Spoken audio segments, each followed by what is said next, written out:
What's up, everyone? Drew, aka Catching Rockets here. I hope you guys had a good day. Hope trading went well. Let's see. Let's just start out by looking at our option trade for today, which was CRM. I was looking for puts, and this would have been I guess this was our entry. Yeah. Read for a little bit. First trim hit, second trim, third hit trim. If you took multiple contracts, and like you're trimming at the appropriate levels and trailing your stop loss appropriately, you should have trimmed here one and got stopped out on the rest when we retrace back above the second trim. But anyway, excuse me, should have been a good win for people that took it. We did not reach the final close puts level, but that's all good. Back over to SPY.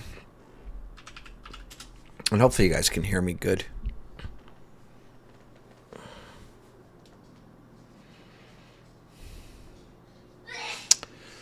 I'm tripping out in Keenan's right now. They're talking about Jordans and not having creases in them. Dude, they're shoes, people. I am not wearing inserts so that my Jordans are not creased. Let me turn off session volume profile here. Basically, me personally, they didn't really give us a great entry here, but I know I would have been short. Hopefully you guys were. This part here, and I'm not saying this, I should say I'm not just saying this, I could explain it, but this is just, like choppy, crummy, whatever. And I can explain why.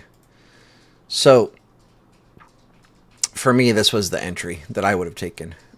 And if you're paying attention, so here we have buying tail, buying tail, buying tail, right? And it's just choppy, choppy, choppy. We're not getting like a clean break and then retest. It's all choppiness. Here, finally, we broke, came back, broke again, and then when we retested this, we got a really nice selling tail up here at the top. So I probably wouldn't have got the second sig, third sig entry, but I would have got in close to that as soon as I saw that selling tail coming in off of this rejection here. It's not what I teach, meaning that we didn't get 3 candles below and then a nice retest. So if you didn't take it, probably a good thing. You're trading properly and you're being patient and waiting for good setups. I'm just being honest, I would probably take it. For me, I only took one trade today on ES, and basically I was short here. We can peek at ES. I don't really want to see what they're doing right now, honestly. I got in at 74, I guess it was. I thought it was 64, but it was 74. So that was my entry. Not on this candle, but on this blue candle. So basically, the same thing I was just talking about on SPY, where we had that selling tail right here. This was a selling tail. And based on order flow and footprints, I was pretty confident they were going to sell off from here. So I hopped in short as soon as I saw, I didn't get the top, whatever. I'm like 4 or 5 points off the top, which I'm fine with. But yeah, slapped short right there, and played it down. My only trade of the day. I did trade overnight. I feel like I already talked about this, which is weird. So I put in an order to fill me long if we retested the June POC, July value area low, September value area low. And I think I put in the order like somewhere right around here-ish, give or take. 11 o'clock, 11:30, 11:45, somewhere right around there. I don't know exactly when. My take profit was 52. My stop loss would have been right around here-ish. And so if we look at risk to reward, and this is how you want to trade.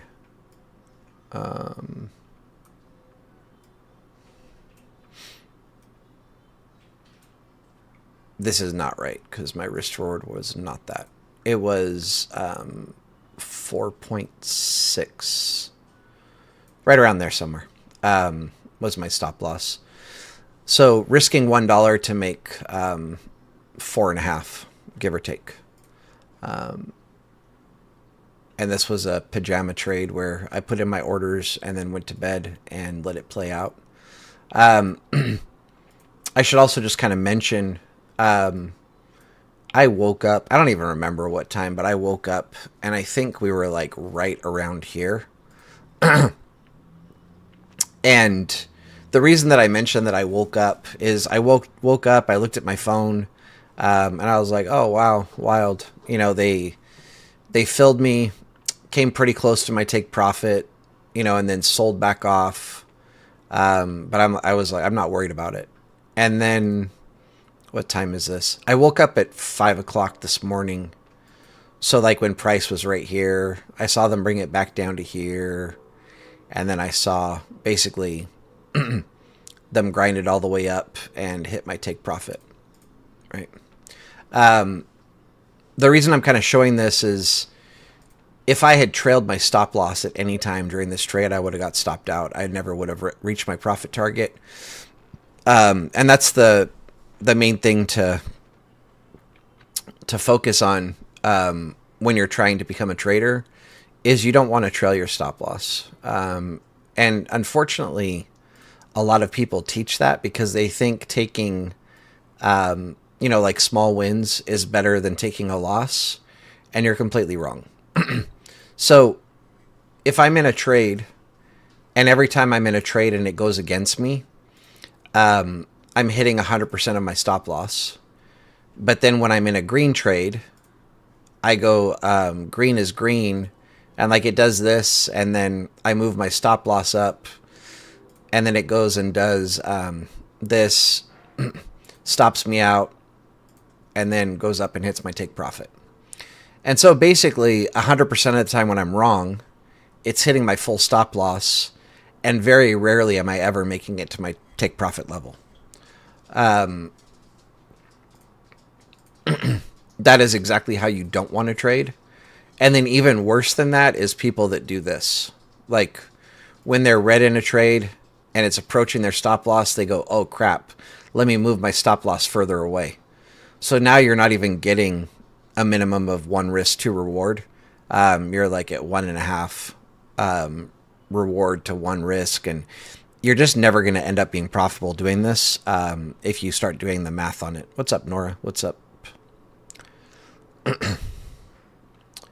So, just a quick little overview of trading psychology that's really important. Again, I don't want to see what futures are doing right now. I know it was on my screen, but I didn't look. And then the next thing, so this is really the only entry that I saw for puts on SPY, unless you happen to have order flow or something like you might have seen this. Like I said, I saw order flow and footprints on ES here that gave me the confluence to get into that trade with the selling tail. The only other setup that I really saw on SPY that I liked, well, I guess like this would have been a spot to get into calls to take it long. And it's kind of wild what they did, and I'll explain why I say that. If we look at this, and when I show you guys this, I don't trade these, but this is a bear flag, right? And so when this happens, Like every retail trader is like, oh, we're going to dump. And the reason that I'm not thinking we're going to dump from here is that this is happening above a key level, so above the previous day value area low. So like if we look at this, when you have a bear flag, you draw your fibs from the bottom of the flagpole to the top, and then that will give you your profit target, which is going to be the 272 level, which you can see gets hit pretty accurately, right? If they happen to go lower, your next target would be the 618, and then 786, 272, and 618. When you start getting into these lower levels, you're looking at a trend day, down, or a trend day up if it's a bull flag. So what sketched me out on this is like, if you look here on ES, so it's exactly the same pattern, right? And so the only difference is on ES, I haven't updated my levels. So this actually is not my previous day value area high, but this is kind of what you want to see on a bear flag. And if you guys are paying attention, this is what I teach to trade, kind of. So if that's our bear flag, again, profit target got hit. And normally, like, we'll just ignore this candle just for the sake of teaching. But so we break below the level, and we're looking for 3 or more 5-minute candles below. And then when we retest it, we enter short or we get into puts, right? Most retail traders are looking to enter when we break below the flagpole right here. I mean, below the flag right here. Some retail traders will get in when we break below the last touch of the flag. And some retail traders will get in after we get below the low of the flagpole. And so based on that, like if we were trading ES and I got in there, I'm up 9.5 points before most retail traders are getting into a trade. Oh, thank you, Nora. I appreciate that. So, anyway, I mean, this is really like, excuse me. This is the nuts and bolts of what I teach, is when you're looking for a level breaking and then waiting for 3 5-minute candles below in a retest, you're generally forming a bear flag, right? And we're getting in at the top. Retail is generally getting in down here. We don't want to be retail. And then if it's a bull flag, it's the inverse, I'm not going to draw the whole flag, but I'll just kind of show you guys.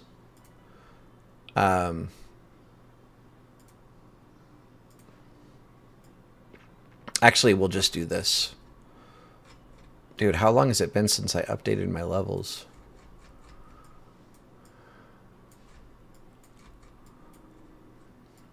So, what is that? Oh, my fibs. So if we do this, well, actually, that's a pretty ugly looking flag. Let's do this. And again, this is fictitious. I'm making it up, but this is a bull flag. But what we're looking for is for the flagpole to go and break through, like a key level. And then we're looking for at least 3 5-minute candles above that level. And then now we can kind of start drawing our flag, right? Something like this. I don't even draw them. You just know they're there. Like, as you watch this more and more, you'll be able to see the flag without needing to draw any patterns or whatever. I mean, the one thing that you can do, if you're trying to figure out your profit target, is draw your fibs, just to figure out where to exit the trade. And so here's our break above, 1 candle close, 2, 3, and then on the retest here is where we would get into calls, right? And then, again, kind of the same thing. If we were trading this, we would be in like 6 points before retail would be even thinking about getting into the trade. And based on that, like our profit would be 16 points if we exit at the 272 fib, and retail traders would be getting 10 points. Okay.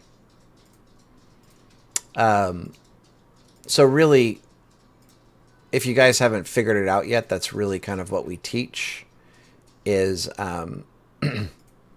playing the retest of the bear flags, and then also, like SR flips, we talk about stuff like that. Okay, and I still don't want to see what futures are doing. All right, let's go back to SPY. Let's start erasing some stuff.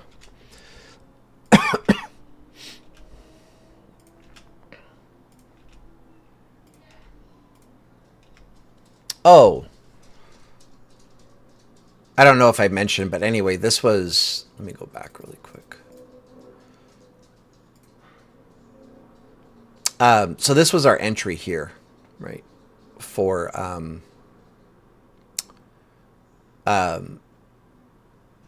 calls.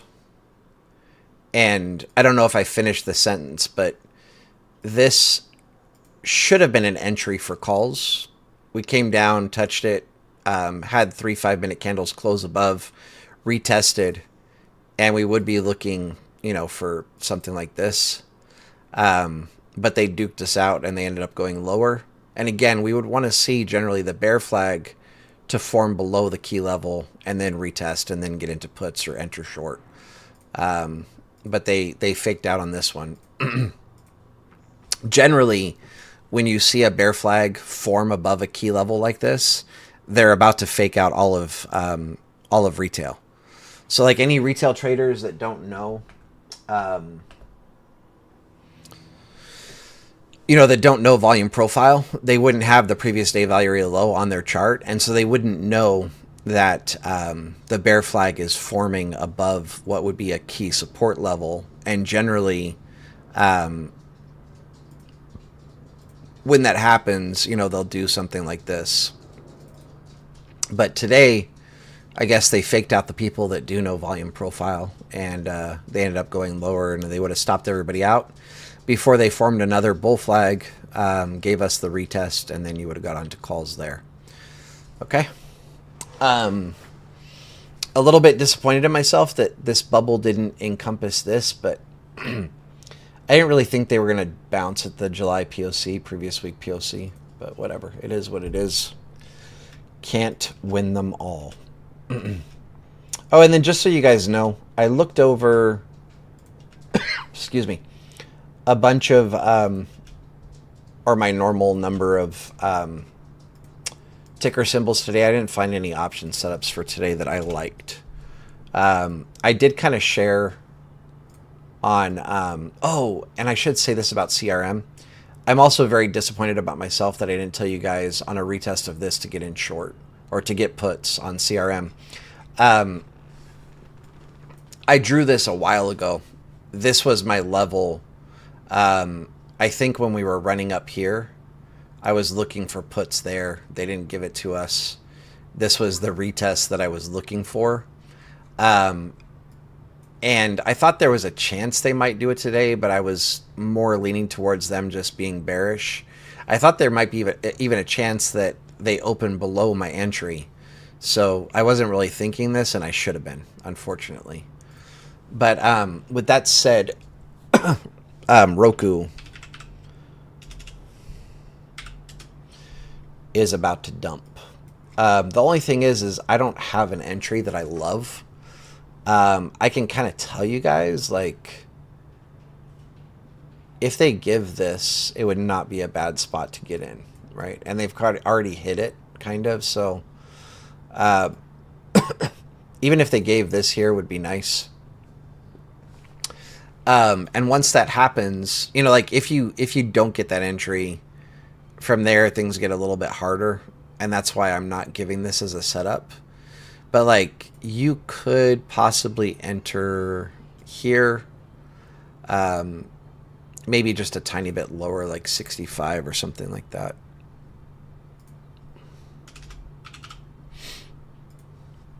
But then the issue is they might bounce right here. So this might be a better spot to get in. And again, like a little bit lower than that. And anyway, if we get this, they're probably going to be targeting here. But me personally, I would just close right here. But that's what they're going to be doing, is they're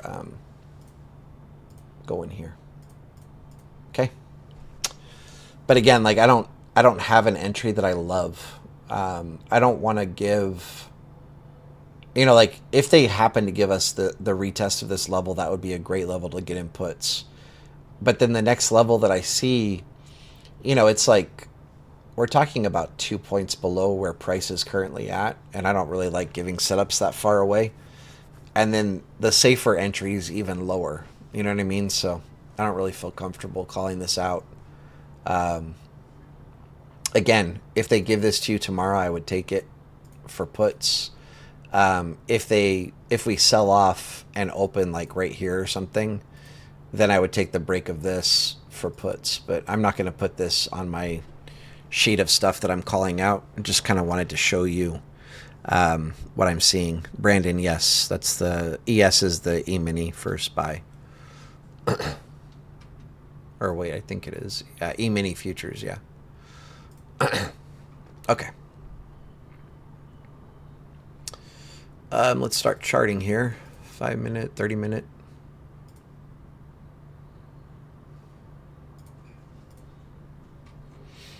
And then I said yesterday that today would be a D-shaped profile. And it actually looks more like a B. But so, double distribution day. Close to being a D, but it's not. But if you need the D, I got you. Sorry. I had to. Couldn't resist.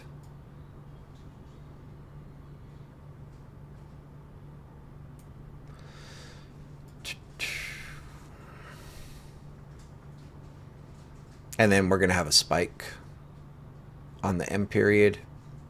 Oh, no, we don't. I take it back. It was very close to being a spike. This is going to be a poor low.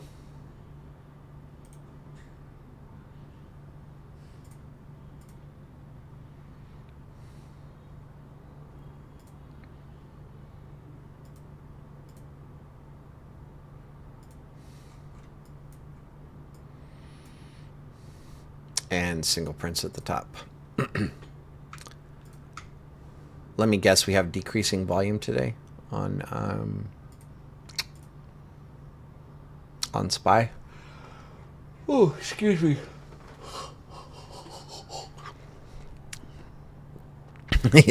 Rob, what's up, bro? Where have you been? I sent you a text message. I was actually just talking to Romy today. That I hadn't heard from you. I sent you a text message like 4 or 5 days ago. Anyway, I hope everything's good, brother. I was getting a little bit worried about you. I was about to reach out to you again, but I hope everything's good. What do you mean it was sus? That was funny. Come on. You guys have to have a little humor in your life. It's okay. It won't hurt. Maybe it will. I don't know.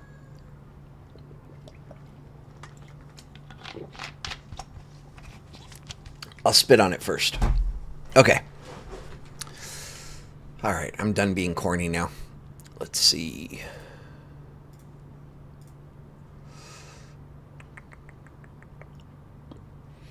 Let's look at our daily on SPY. Have a feeling it's going to be a low volume day, but I don't really know.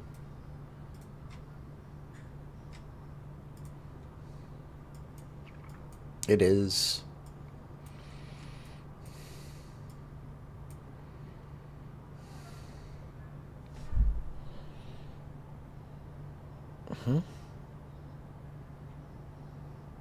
Rob, as in Robert, as in, am I confused?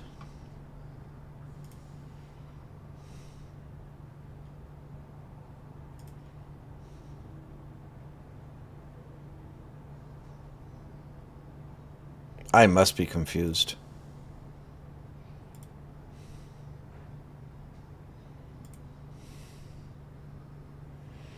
Yeah, my bad.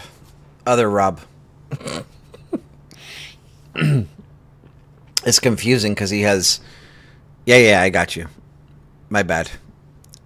I feel like I haven't seen you in a while on my channel too.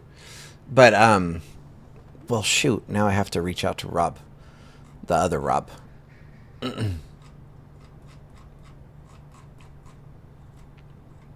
I mean, I'm sure you could tell by the conversation that none of what I said would make sense because I was like, I was talking to Romy today.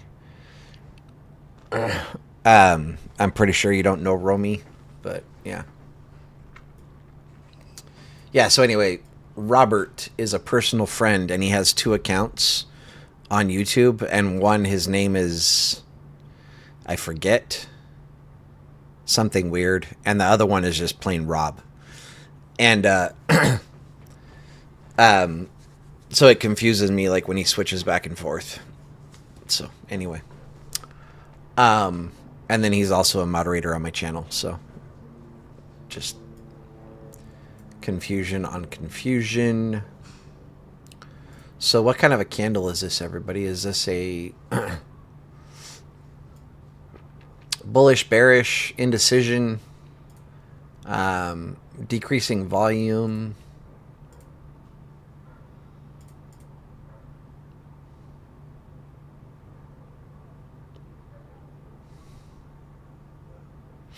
Almost an abandoned baby.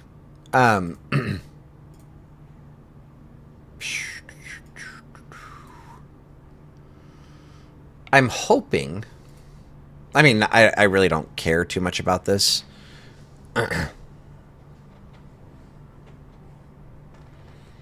No. It's not a big deal, Rob. I know who you are. um,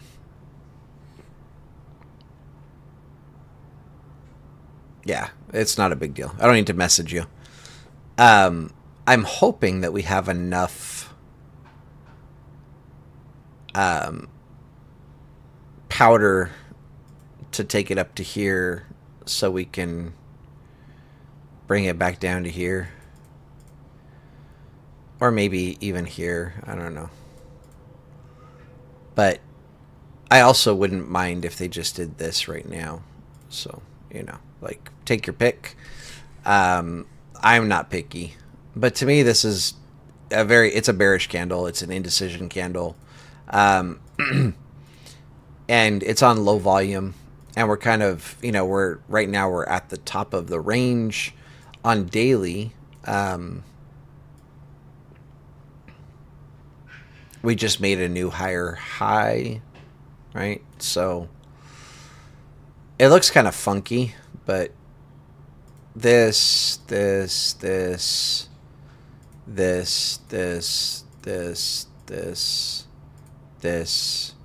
new higher high, right? Previous higher high would have been right there. So I guess, I mean, we made a new higher high on Friday, but we're still, again, made another higher high today. But we're doing this on decreasing volume. Again, I wouldn't be mad to see them go up and tap the 2024 value area high. I also wouldn't be mad if they just dump it from here. The only thing is if we do sell off from here, I really would not be surprised to see a bounce at 39 or 40-ish, right around that area, 39 to 40. And then from there we can do this, right? At least that's what I'm hoping for. That would be ideal for my account. But I wouldn't be surprised if we see either. If we push up to 559, or if we sell off to about 540, bounce, push up to 559, and then sell back off again. So that's kind of the big picture for me and what I'm seeing. I just realized I didn't look at the weekly Can I wait? Actually, let me do this. I like to look, oops, at the weekly, like every weekend, basically. And last week I forgot to do it. Or this last weekend I forgot. Yeah, so increasing volume week over week. You know, looking bullish. We would still have quite a bit to go on weekly to make a new higher high.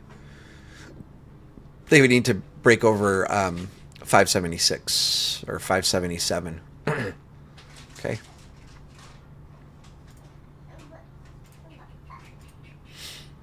Let's look at news.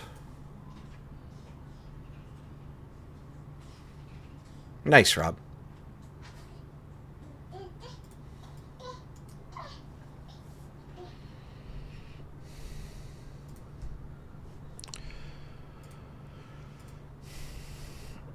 I should mention to you guys, I am tired.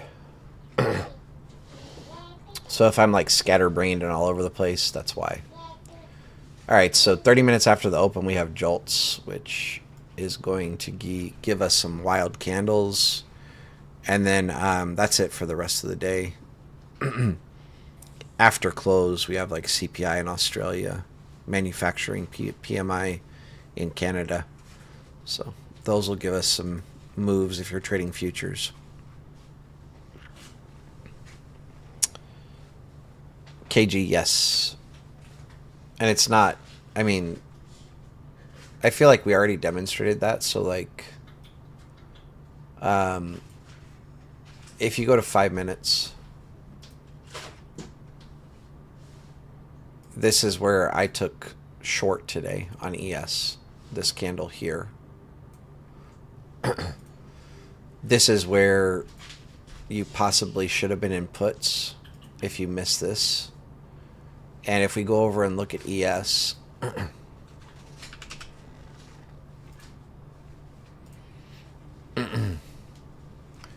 again, I want to kind of try to, well, actually at this point I can see what they're doing. It doesn't really matter.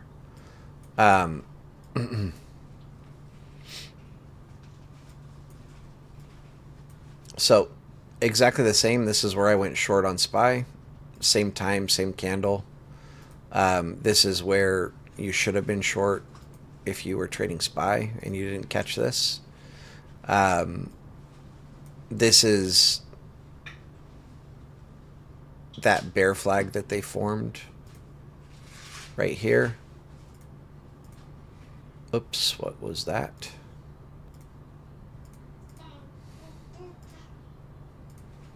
And then if we go over to SPY,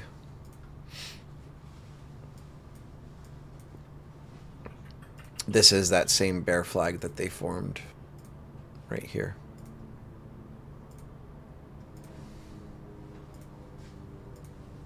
Okay, so they're identical. Other than the fact that the price is different, but they move together in parallel. There's even an indicator, SPX, ES, SPY price, every tick, whatever, blah, blah, blah. This will show you the price of SPY based on where ES is. So here. So like right now we're between 551 and 552. So they're right here somewhere. Okay. Yeah, what's updating this? Cool, thank you. Excuse me. So right now on SPY, I'm slumping down in my chair. Hopefully you guys can hear me soon. I mean, hopefully you guys can hear me okay. Things are slightly bullish.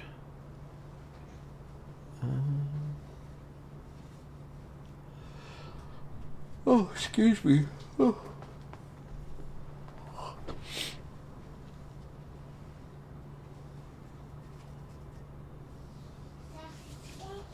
Oh, Chase, I didn't really pay attention that it's at a different time this week. Ashik, I don't have any reason to talk about Tesla. Um, because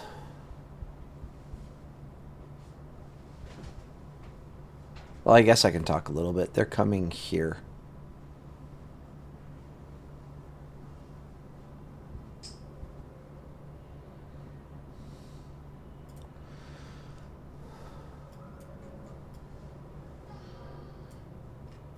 I don't have an entry for you though that I like. This just about tapped my entry that I would have taken to put. Um, but yeah, my mentor shared today. He took puts on Tesla. I don't remember. I don't remember where he got in, but he got in somewhere on this, and I don't remember. I want to say he had 275 puts. So he was like, he was looking for about that today, something like that. I think he already closed them, but he said they were going to 255. But yeah, I'm not going to have time to cover it more than that today. Sorry. I already mentioned, I don't remember, I think it was Sunday. Sunday, I already mentioned this is going to be a really busy week for me. And so I just basically have time to get through the video on on SPY here, and what I would be watching for tomorrow, unfortunately.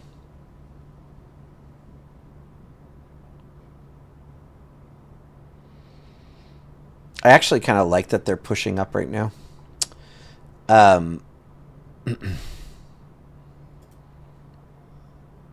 if they give it to us, I would love to be in puts right here.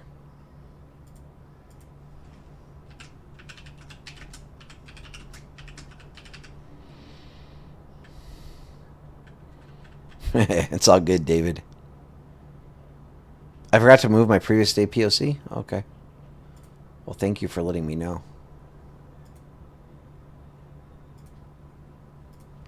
Told you guys I'm tired.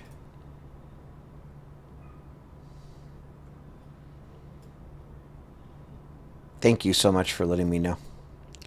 That would have sucked. Okay.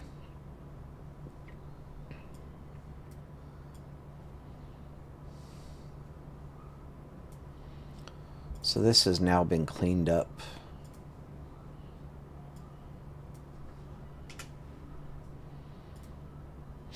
Oh, and I should mention, who was it? Ashik. I look at Tesla every single day, and if I see a setup that I feel is worth sharing, I would share it with you guys. I'll just show this really quick.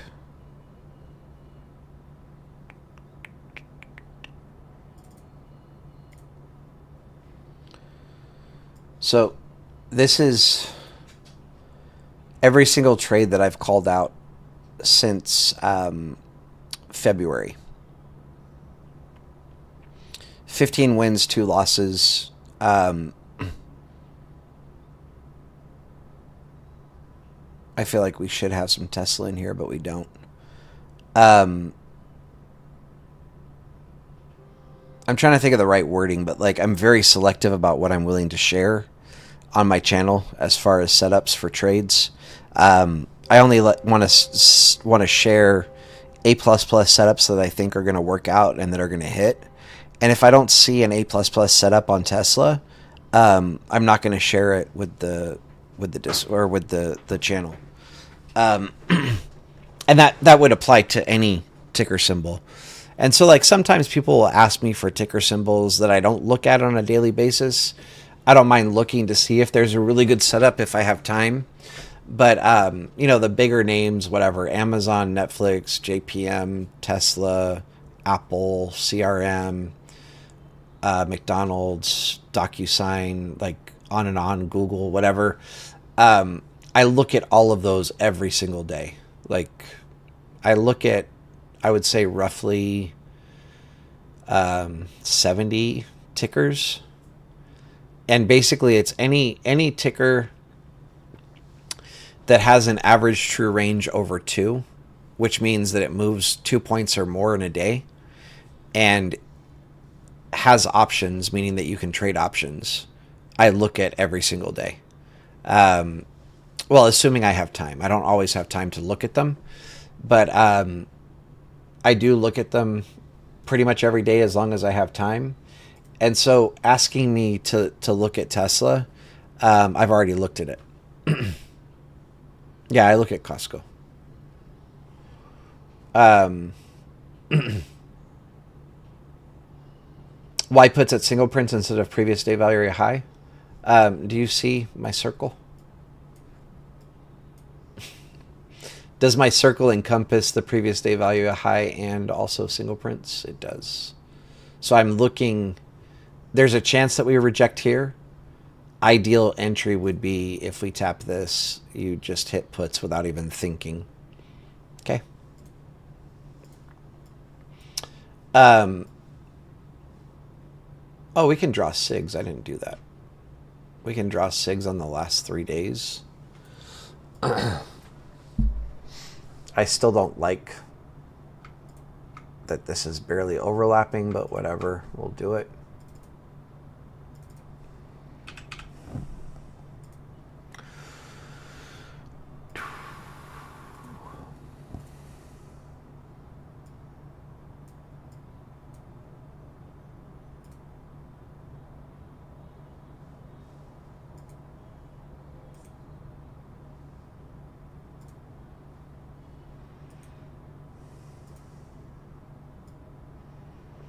While I'm doing this, I should say, like, one of the hardest things in trading is being patient.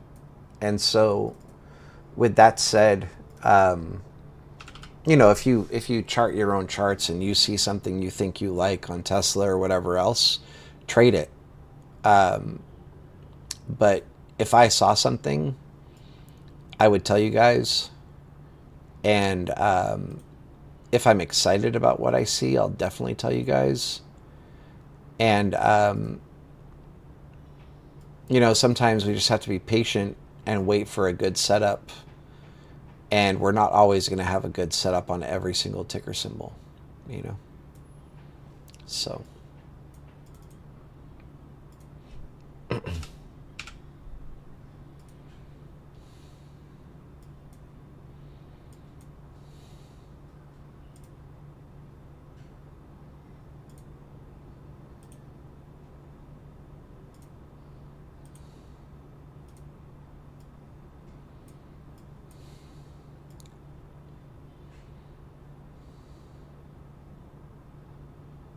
All right, so there's our SIGs. This is absolutely stacked up here. Even September value area low below it, which is kind of where we rejected at the end of the day.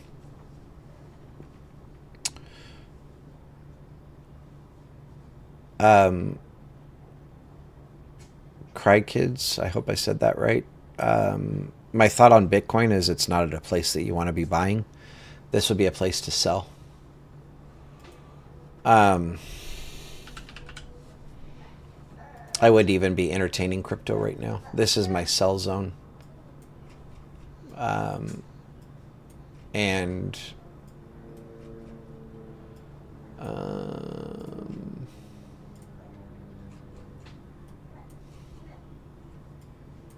they need to come back down to like basically I would start getting interested around here.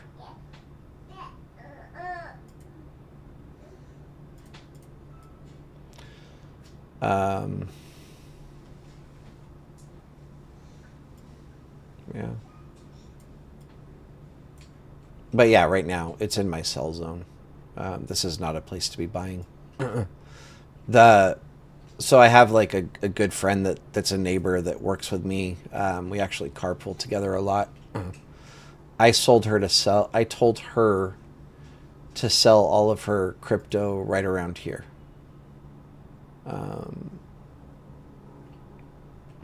Actually, I think it was closer to 97. It was like 96.8 or something like that. So on this candle here, on this candle right here, I told her to close right there, and she sold everything. We came pretty close to the initial, top. Obviously, they ended up going a little bit higher, but when you're at an all-time high, you don't have levels to know where they might go next. And so you don't want to be, I mean, if you got in way down here or whatever, you can be part of price discovery. Even better if you got in, down here, you don't mind, waiting to see where they might go from here if there's no levels above. And just to kind of make things more clear, like, if this is the information you have no way of knowing where they might go from here, other than if they're heading down, right? So you don't have levels above that, and so that's why I told my friend to close. She also had a good average, and was perfectly happy with her gains. She's also very happy with where I told her to close. Again, even though it went a little bit higher, ends up selling off quite a bit. And I think from here, we're coming back to the range where it's going to start selling again, at least in my opinion. The ES indicator, or SPY indicator, is called, if you just type in ES SPX, it's this. By PT Gambler. Okay.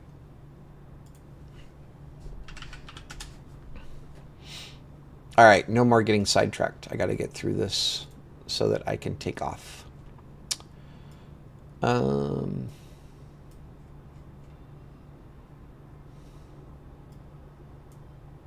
So I think there's a chance we bounce here. I also think there's a chance that we bounce at the previous day POC, previous week value area high. But I would be more interested in this. If you're trading a small account and you get in short here or get into puts there, don't hesitate to take your 2 points when we approach the previous day POC. That's one thing that's rough with, options, is like, you can be up quite a bit, and the second they reverse and start going the other way,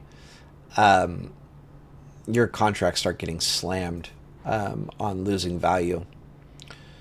So try to sell into strength.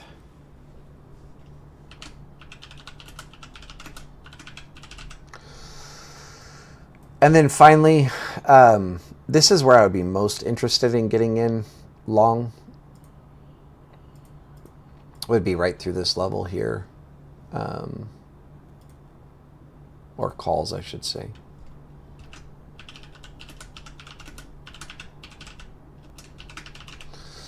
I don't think it'll happen tonight, but I'll just kind of show you guys. If for whatever reason we gap down and then we open above our call level and then go through it, you'll be looking for puts in this scenario, right? So if we get some kind of big move overnight and we break through a key level, then at that point we're looking for 3 5-minute candles below, retest, get into puts.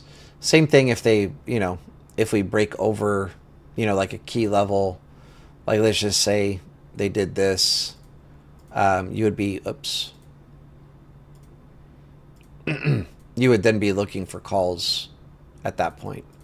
I don't anticipate this, like we kind of covered when we were looking at the bigger picture on SPY.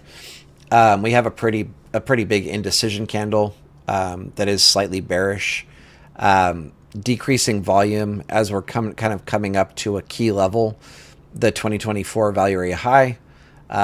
Like I said, there's a good chance that they might want to. Sorry, I need to get the exact level because I don't remember.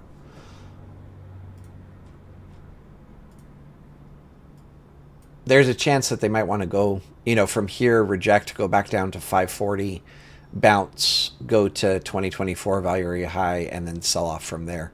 But there's also a chance that we push up to the 2024 value area high from here. It's not going to happen in one day. What's up, Chef? How you doing? But ultimately, the two levels where I'm like net short or like getting into puts would be here, and the level where I'm looking to get into calls would be here. In this scenario, come down, tap this, go to here, and then slice, right? If we go to here first, I'm not going to be looking to get into calls here. Okay. Hopefully that makes sense to everybody. But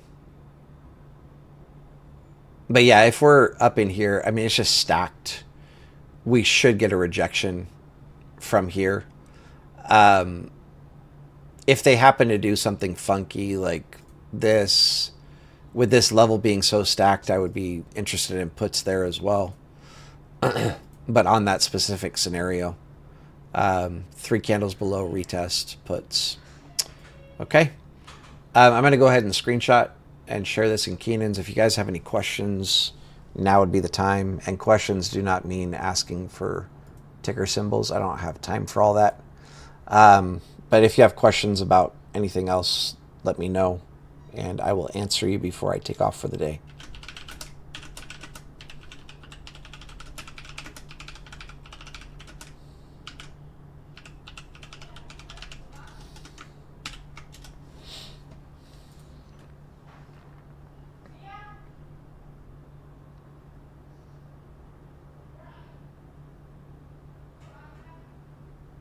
And just while I'm kind of thinking about it really quick, if this is any kind of an indication for the person asking about Bitcoin, when Bitcoin was, I want to say right around like $80 or $90 for one Bitcoin, I started looking into buying some. I wanted to buy like $1,000 worth. And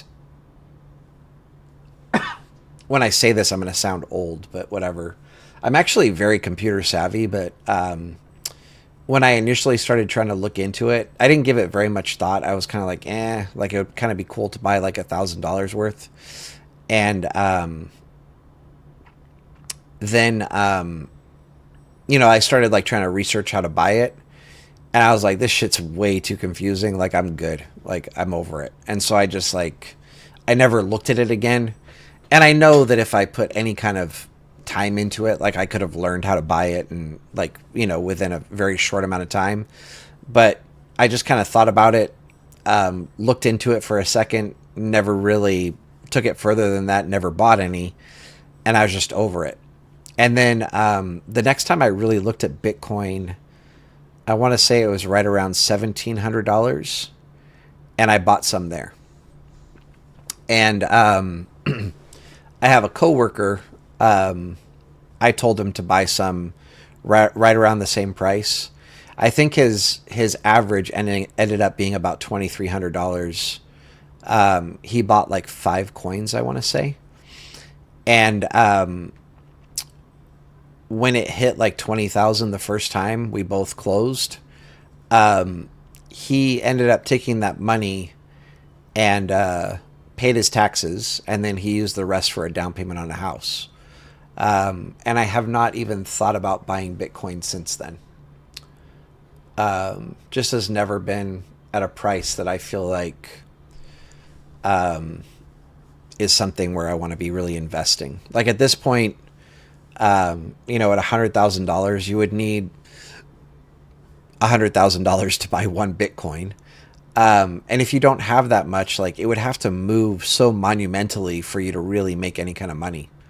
And it just doesn't interest me. Not at all. Not even in the slightest bit. I think there's way better things to trade, way better things to invest in.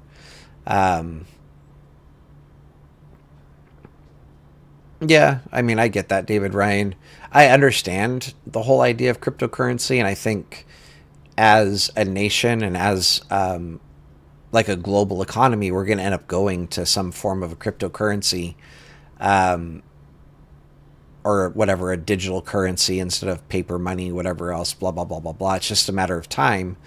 But to me, that makes other cryptocurrencies even scarier because if you look at the U.S., I don't want to put too much time into this, but if you're bored and you want to like pick up some knowledge, learn a little bit about global economy, I'll post a link, but you can go to YouTube, and I've talked about this before, so like people that have followed for a while have probably already seen this link, but there's a video called The Dollar Milkshake Theory. And this greases the wheel. The dollar milkshake theory is basically the U.S. dollar being like the center of the entire world's financial system. This is starting to shift as well, but like in the past, if you lived in Brazil and you needed to buy oil, you would have to buy U.S. dollars to buy oil from whatever, Iran. And then if you're Mexico and you want to buy wheat from the U.S., you have to get U.S. dollars and buy wheat. And like, so every single country in the world was having to buy U.S. dollars to buy stuff from other countries, whatever, oil, natural gas, wheat, like just everything, like pretty much anything you could think of, people would have to, or the countries would have to buy U.S. dollars to purchase these things. And so that made the U.S. dollar like the global dominant currency in the entire world.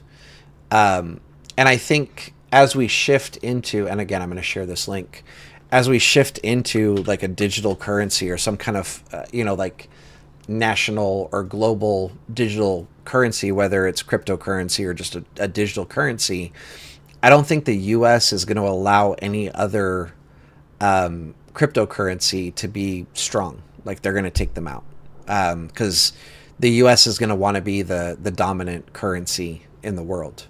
I could be wrong, but that's just kind of my theory and my thought process and why I'm not like heavily interested in Bitcoin or any other cryptocurrency. There has been, definitely opportunities to make money on it. There's been some really good opportunities to make money on it. Even recently, like it dipped pretty good. You could have got in and bought. And for me, like it's not hard to see where to buy. Especially when you zoom out and you look at the big picture. Like I don't have this area highlighted on my chart, but if you just grab, like the consolidation before they took off, right? This is your buying opportunity. This is your buying opportunity. If you grab the consolidation here, or even both of them, right? We kind of have two different consolidations here. If you grab these, and like price comes down to here, that's a buying opportunity. The issue is a lot of people don't have the patience to wait for this, though. I know there was influencers buying up here, which I was like, don't buy crypto. I mean, don't buy Bitcoin at 100,000. Like that's nuts. You're buying where I'm telling my friends to sell. And I mean, that's just kind of trading in general. You need to be patient. You need to wait for them to come to good levels, that you're interested in getting into shares or whatever it is. Just really quickly, like if we look at Intel,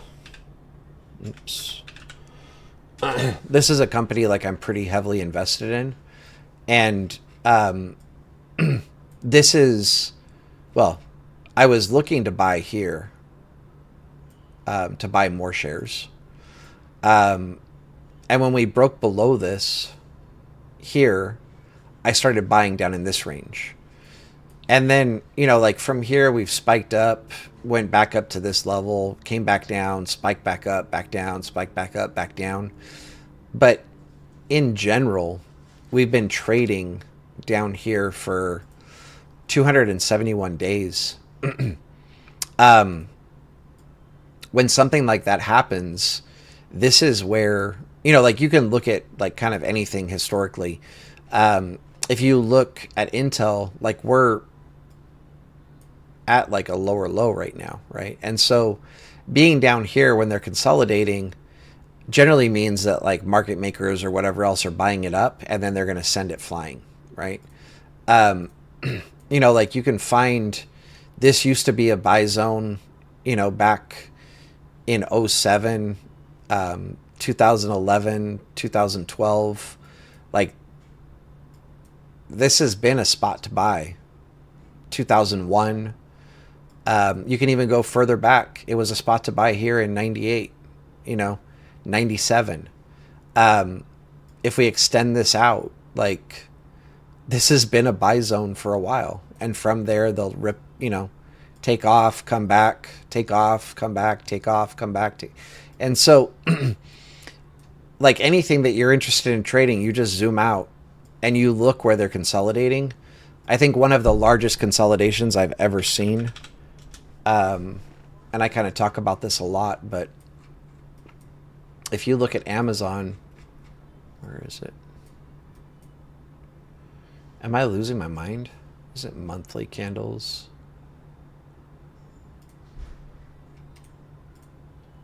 Right here. So, again, if we just draw a box around here, and this might not look like much, but this is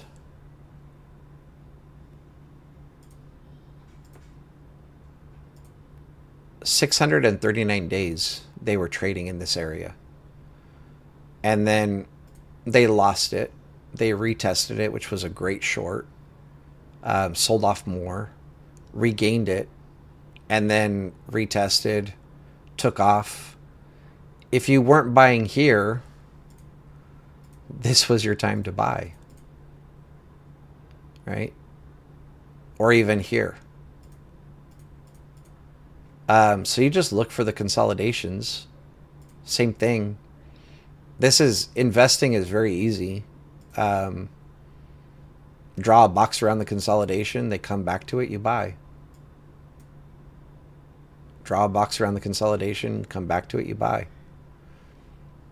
This is where you start dollar cost averaging, right?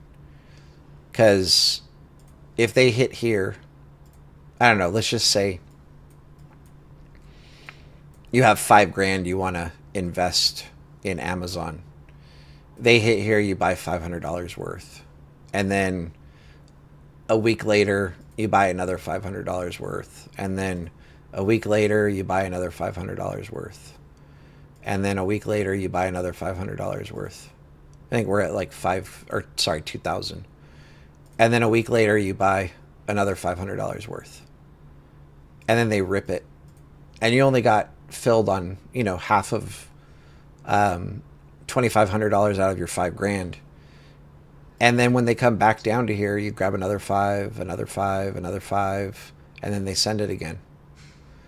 Eventually, being patient and waiting for them to get to your levels, you're going to get filled on your full position, or at least most of it, if your zone is small, like if the consolidation is smaller like this, then I wouldn't, wait, like 5 weeks to take 500 here, 500 here, 500 here. I would probably initially grab a larger sizing when they come to the top of the box. And if we get close to the bottom of the box, then I would probably go with my full position, So yeah, when you just zoom out and look left, you don't have to be like the most amazing person at charting in the world. It's pretty simple to see,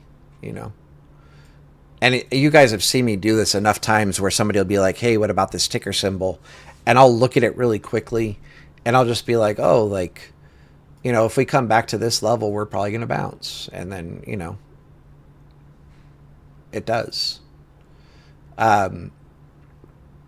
Just look left. It's not hard. Zoom out, look left, higher time frames. Um, Find those consolidation areas. That's where you want to get in. Okay.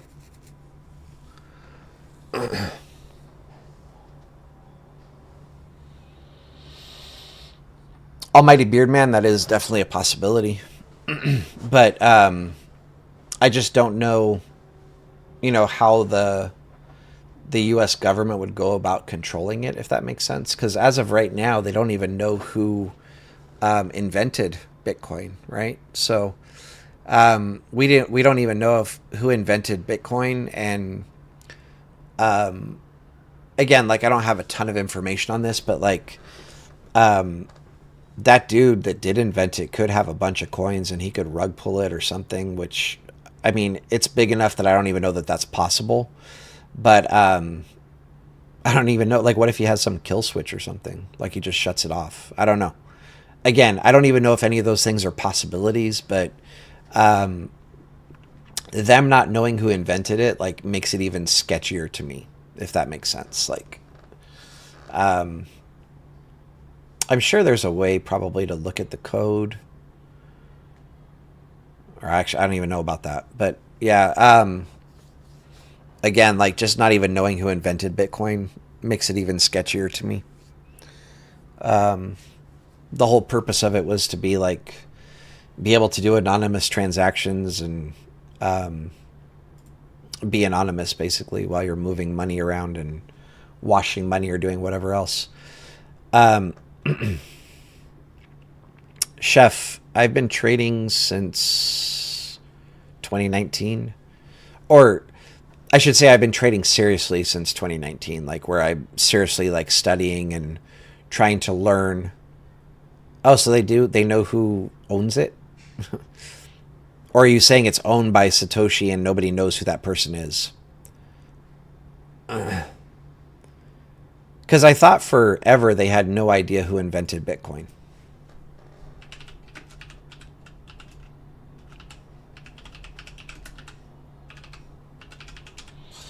Now you got me. Oh.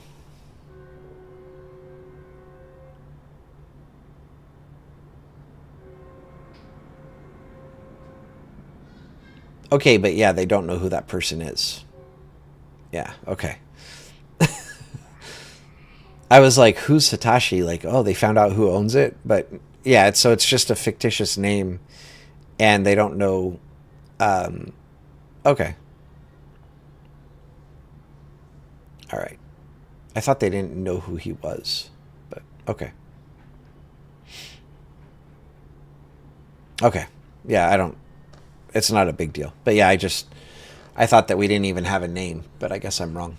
But it's also not something that I'm really interested in. What was I saying?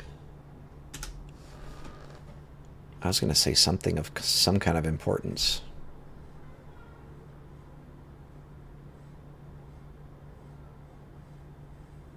That would make sense, Almighty Beard Man.